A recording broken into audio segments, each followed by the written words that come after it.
We'll talk through building the right team for people analytics. I think that's, we talked about the data infrastructure, data management, talked about chaos, and also the graph theory, some analytics techniques. There's a lot more coming tomorrow, but of course, to run all of that, you need the right team. So I am going to be welcoming back Lydia Wu, who is going to be the moderator of the panel, and she is joined with Hardik Shah, Amardeep Singh, and Maria Leon. So welcome to the stage, and the floor is yours. Awesome, thank you.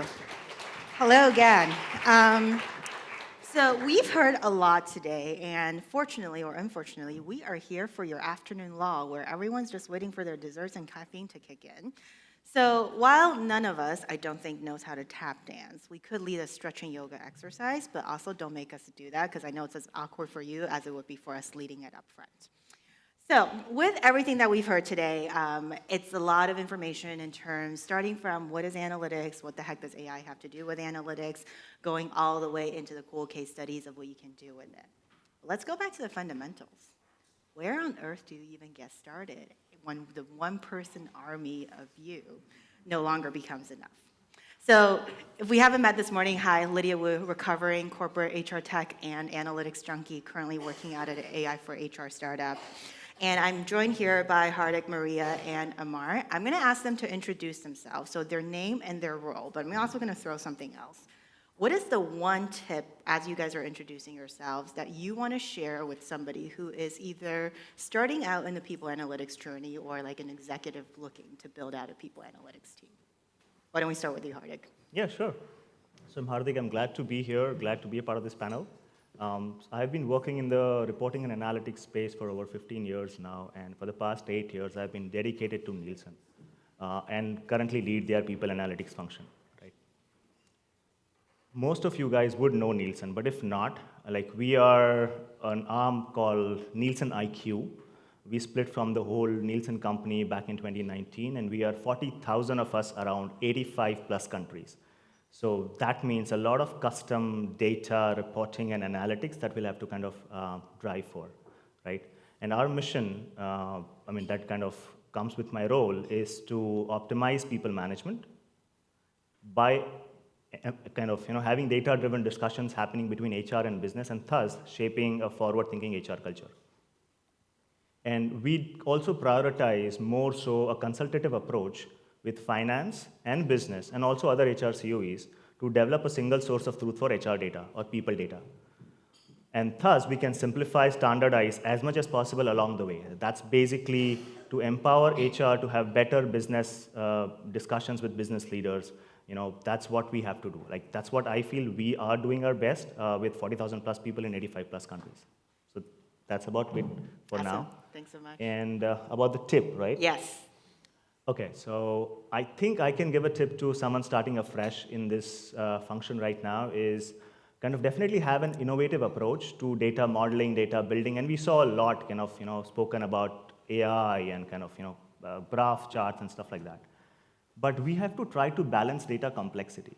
We sometimes get lost so much in kind of creating the wow factor that we kind of are so close to the data. We sometimes forget that simple messages that are delivered will have faster actions that can be taken.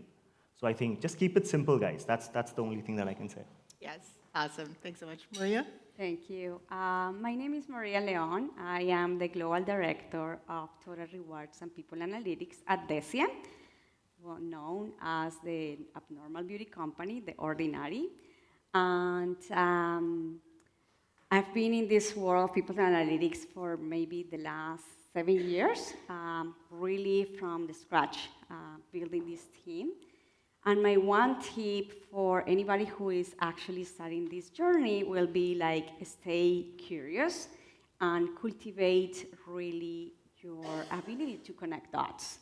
And by bringing different ideas from different areas, you can really uncover unique solutions that's where innovation in people analytics happen, coming different ideas from different areas. So build great partnerships with different areas within the organization. Awesome. Thanks so much, Maria. And unpaid advertising, their stuff really works. All right, last but not least, Amar. All right, my name is Amardeep Singh, and I've spent like 20 years in analytics, out of which 16 years I've spent in people analytics. People analytics kind of happened by chance to me. I was talking to Lydia earlier, and I kind of did my master's in economics. Then I was doing actually completed my master of philosophy in economics, which is kind of a bridge program, but before you start doing your PhD back home. And after completing my MPhil in economics, I was doing my PhD in economics, which I dropped in 2003. And that's when I had started my career. So I started, of course, with the Government of India, Ministry of Statistics, as a statistical investigator. And I was working on economic-related issues, unemployment, morbidity, and everything in economics. But after 3.5 years, I got this opportunity to work on comp and ben-related projects with Hewlett Associates, now, of course, Aon. I took that opportunity and had a lot of fun, very stressful, but a lot of fun. Again, very stressful. So I can't stress that enough. But after a year later, I got this opportunity to lead a very talented HR analytics team in Bangalore. So I was in Delhi that time. And I took that opportunity, went on to lead that team, and after that, I never looked back. So 16 years in people analytics, and I've covered all the 4 phases. I say 4 phases of analytics: is descriptive, diagnostic, predictive, and prescriptive. So had a lot of fun. And yes, I was talking to Lydia again. I'm also corporate detoxing right now. So in between, yep. And I think one tip that I really want to share when someone who's starting in people analytics, and this is what I also check when I'm interviewing for my team. I have interviewed over 450 candidates. Well, not to be so modest, but yeah. I look for curiosity and creativity, very important. Curiosity, yes, of course, Maria mentioned that. Creativity, how good can you play around with the data? Another tip which I really want to point out or share is make sure that there is a clear and a very strong relationship of people analytics projects with the organizational performance and employee well-being. It all circles back to the performance of the organization and employee well-being, because they translate into having an enhanced and effective and efficient people policies or HR policies. So very important over there. Awesome, thanks so much. So as you guys know, the thing about people analytics that we always go back to is, what is the question that we're trying to answer? So I'm going to start the panel in this regard as well. What is the role that the people analytics function in your organizations were meant to fulfill? And if I were to ask all of us to go back in a time machine and travel back in time to the very start of your journey in people analytics, what would you do differently, or what is the one advice that you now would have given yourself back then? Hardik, I'm going to start with you. Yep, that's a great question to start with, to be honest. And there is not like a singular answer that can fit right in right now, because things can change and evolve, right? The role of the people analytics function can vary depending on the current state of the organization or even the size of the organization, and also like some other factors like funding and availability of tools and so on and so forth. I mean, I can best compare it to Maslow's hierarchy of needs, where we can start with having the foundational people data element, having the systems and processes in place to start people data reporting. And this is where I think most of us would have started or need to start. And on top of that, we can build our sophisticated analytics that we want to kind of build, having pristine tools and do storytelling and so on and so forth. And then on top of that, we'll be strategizing with organization for long-term strategies. It can be workforce architecture or job architecture or like sales transformation, whatever the strategy is, that's where we need to partner strategically with finance and business, right? So to be honest, I can very much correlate this kind of logic with where we were at NIQ when we started this function 8 years ago. We were just answering fundamental questions from business. What's our headcount composition? What's our attrition rates? What's our time to fill? And so on and so forth. But today the landscape has changed, and our role is more strategic. We partner with finance and business in long-term strategies, as I just mentioned about workforce planning, workforce architecture, what we need to do with our spans and layers strategy, how can we transform our sales incentives, and so on and so forth, right? And these strategies span over years.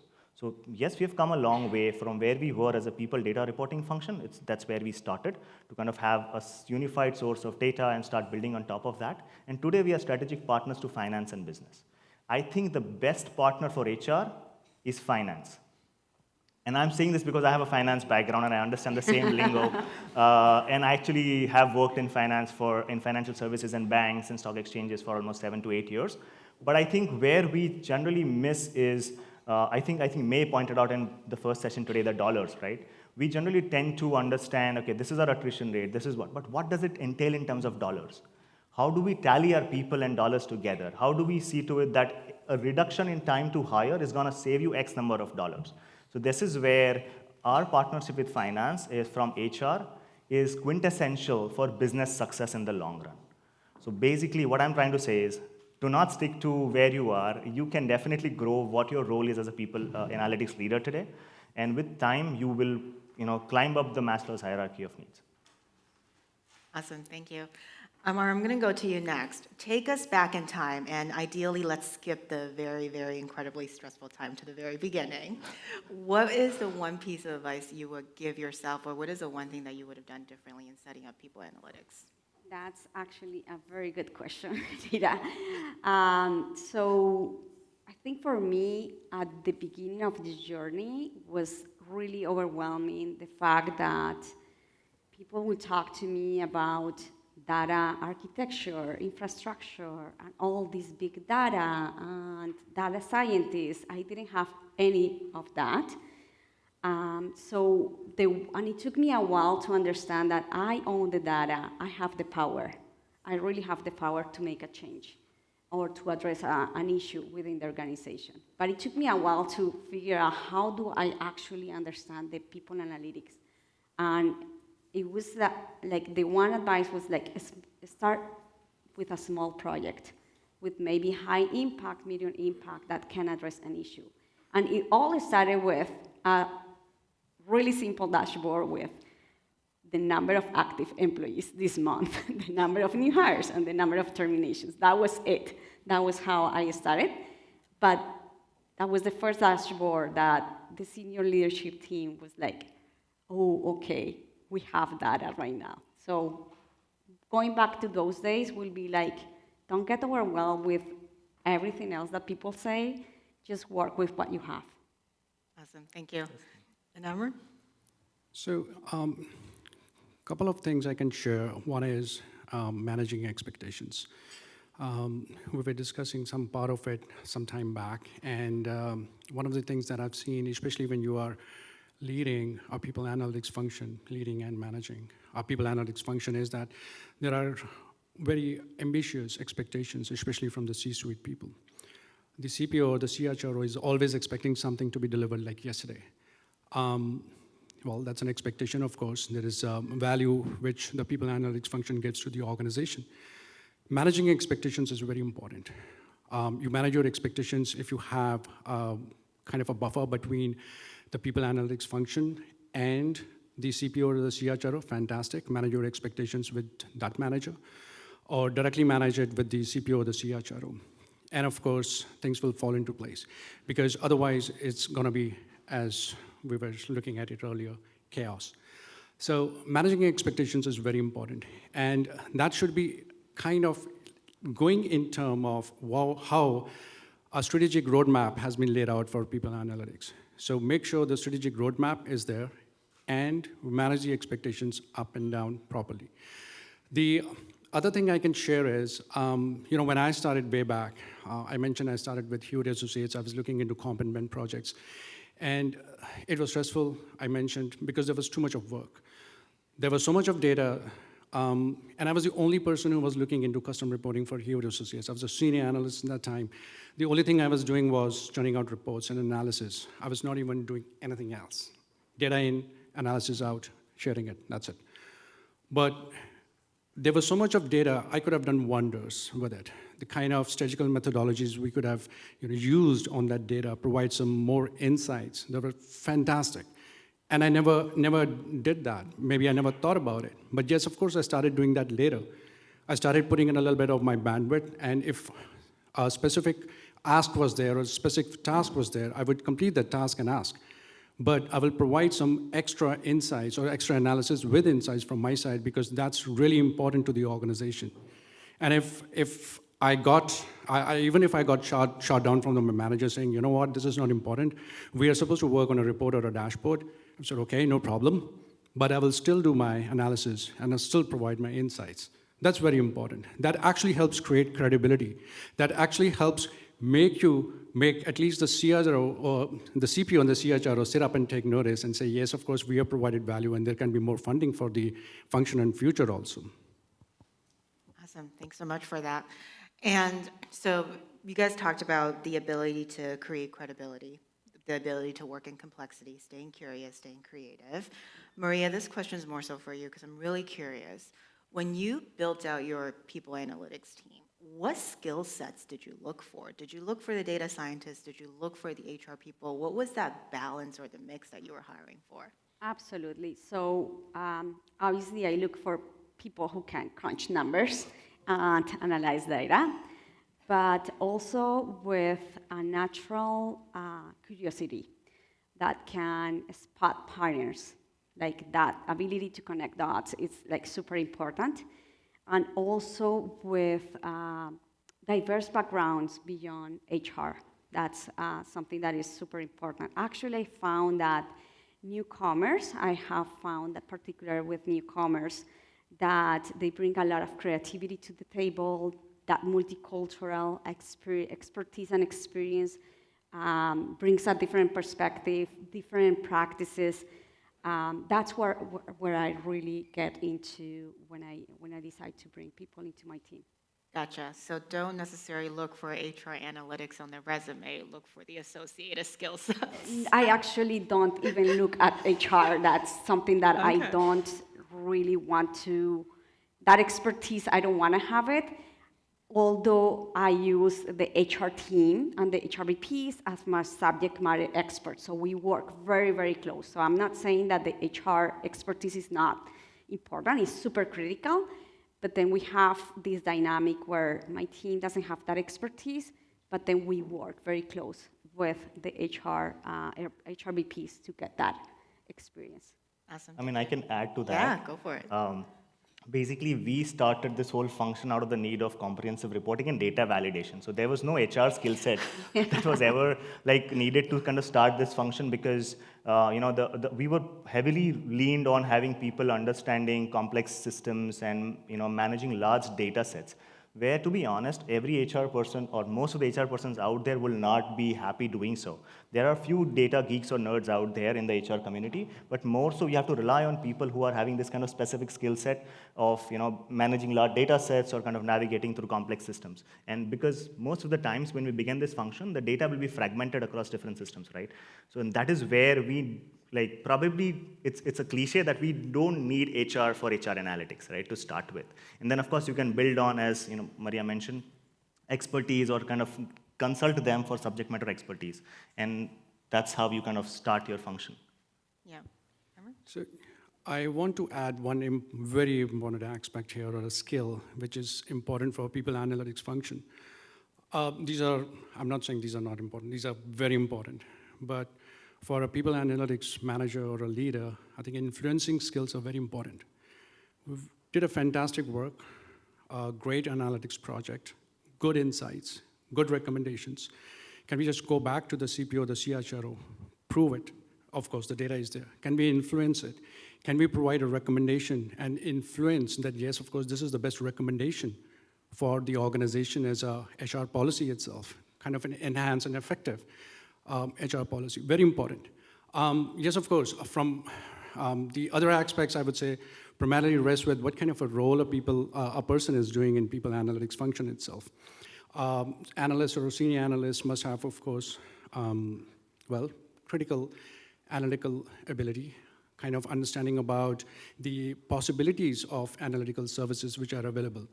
The leader, on the other hand, of course, may need to expand a little bit more on the skill sets. And of course, the one I talked about is the influencing skills within the C-suite people itself. So it's actually really interesting that you mentioned that. I used to work with an IELTS psychologist who is now leading the research team at JetBlue, and he loved to work with SPSS. So for the IELTS psych people out there, I'm sure you know what I'm talking about.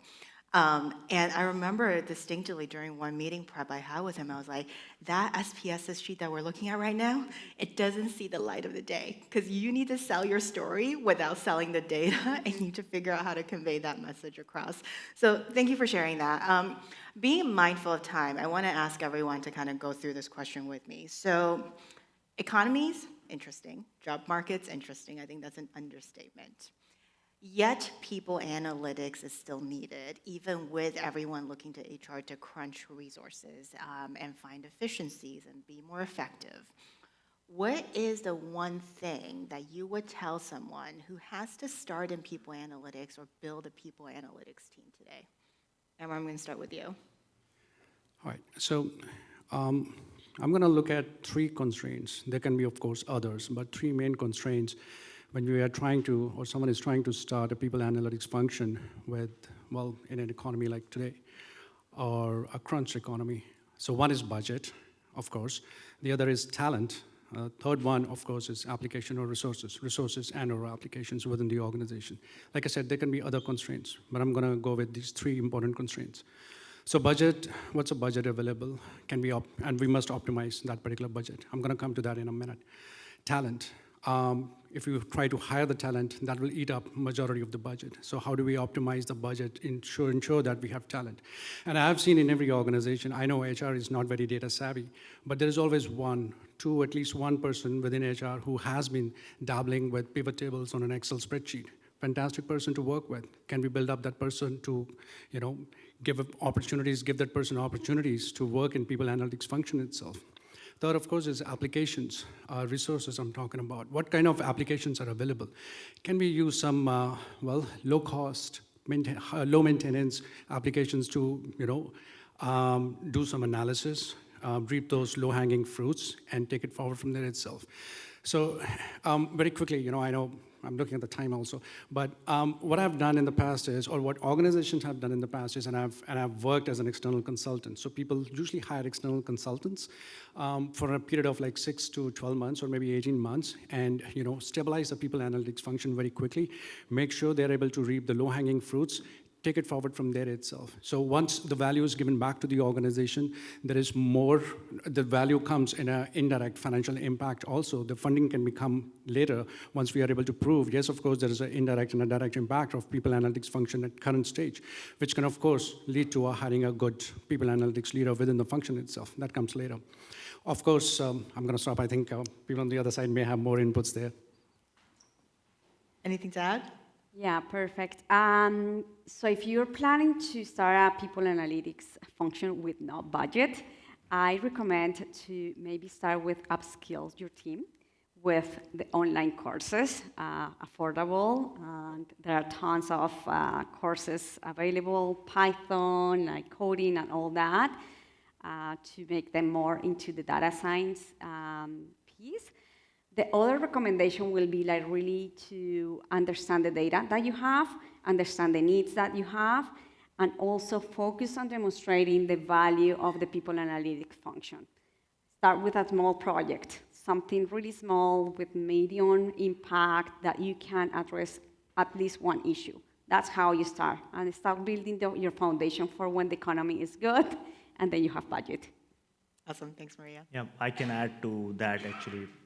I mean, one of the hypotheses that can be tested, it can be kind of a pilot for a specific country or an org is, does having higher internal moves reduce attrition? It's like one of the simplest things that you can measure as HR, and you will definitely find, as Amar mentioned, a couple geeks who would love to use data from HR ops and HR BPs, right? So kind of have them as a +1, give them like this +1 project to test this hypothesis, and then when you have the buy-in, funds can pour in, tools can be low cost. We can have our best friend Excel, right, to start with, right? For that HR BP and that HR ops person who is like a data nerd and kind of love pivot tables, they can start with Excel to kind of start with. And then when you have the buy-in from the leadership, where you say that, okay, empowering HR with people data would make more sense for their discussions with businesses and make a business case, funds will pour in and tools will be, again, I mean, a part of the team as well.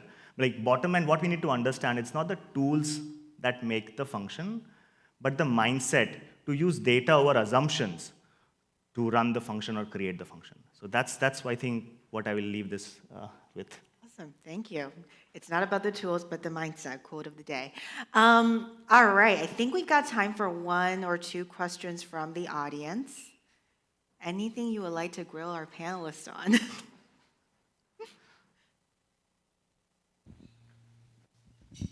Hi, Soha again from HelloFresh. So we started the discussion saying that people analytics projects should link with the organizational well-being or strategy.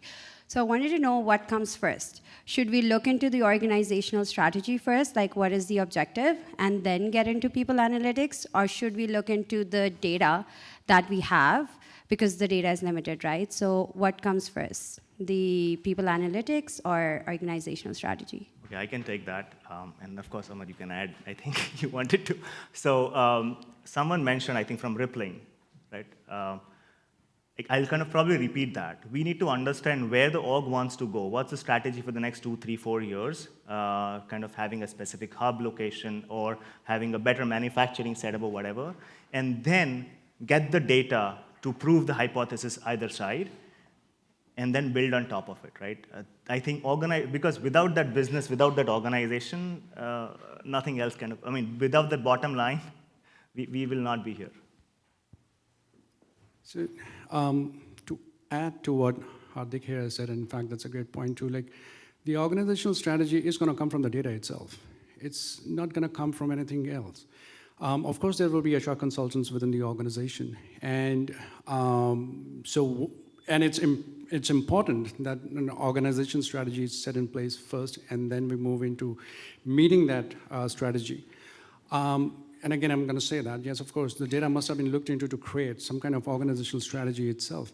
But I think it's the most important aspect about org strategy is, and this is strat plan, within the strat plan also is, that there are people who are subject matter experts within the organization who are, well, great HR consultants who have looked into aspects and then created an organizational strategy. And that's why then a people analytics function comes into play. Awesome. We got a few other hands. I think we have time for one more. You remember all of the panelists' faces, so you can also find us during social hours afterwards, but we'll take a last question. Hi, Zach Nickel from WSIB. I'm wondering if you guys can just speak to best practices and roles around where you'd bring a consultant or outside into your team development. Get the question. Where do we bring in consultants from outside? Did I recap that? Yeah. You want to take that, Maria? Yeah, absolutely. So far, we look for mentors. We haven't really looked for consultants yet. We go through demos, we explore what are the latest technologies, so then we learn what other companies are doing. We connect with people on LinkedIn, we discuss trends, but consultants, we haven't used it.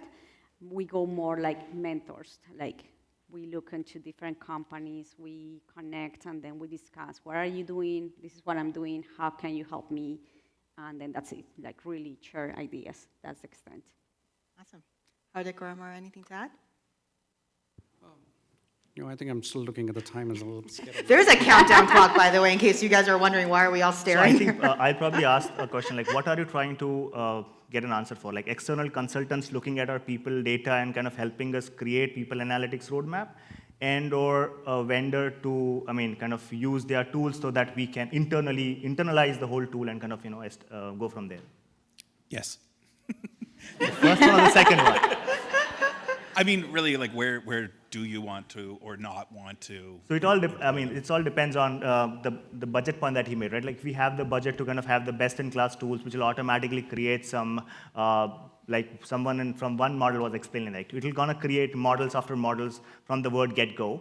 And so if you have the budget to do that, and if your organization has that kind of data structure and data lake in place, we can definitely start doing that. And sometimes it's not easy as well, right? Like you don't have the budgets and or the buy-in from, even if you have the money, you don't have the buy-in for that right now because organizational strategy is something else. Like our focus or our roadmap is something else. And that's where I think there has to be, like when and where we kind of get in a consultant onboarded is definitely very subjective.